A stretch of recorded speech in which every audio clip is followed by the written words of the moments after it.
সকাল 13 জানুয়ারি। পৌষ পূর্ণিমার দিন ভুলেও খাবেন না এই তিনটি খাবার।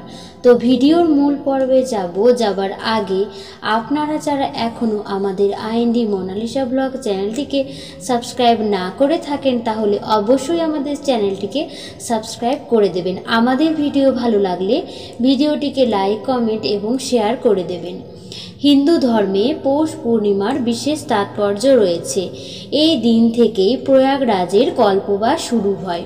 এই দিন উপবাস, স্নান এবং দান করলে দেবী লক্ষ্মী ও ভগবান বিষ্ণু অত্যন্তই প্রসন্ন হন। আসন্ন 2025 সালে পৌষ পূর্ণিমা পড়েছে 13 জানুয়ারি সোমবার, যা খুবই বিশেষ দিন বলে বিবেচিত। সোমবার হলো চন্দ্রের দিন।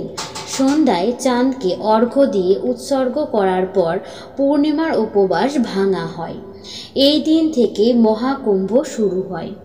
এই দিনে চন্দ্রোদয়ের সময় বিকাল 5:04। পৌষ মাসের শুক্লা পক্ষের পূর্ণিমা তিথি 13 জানুয়ারি 2025 ভোর 5:03 থেকে শুরু হচ্ছে, যা সমাপ্ত হচ্ছে 14 জানুয়ারি 2025 ভোর 3:56।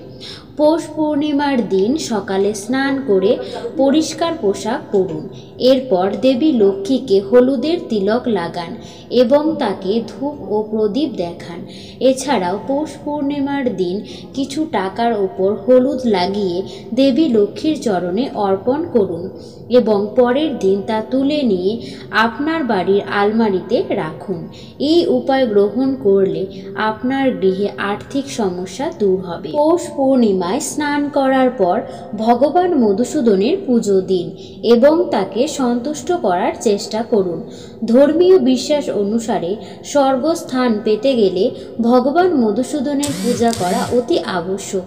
তো সবশেষে আমরা এবার জেনে নেব 13 জানুয়ারি সোমবার পৌষ পূর্ণিমার দিন কোন খাবারগুলো খাওয়া একদমই উচিত নয়।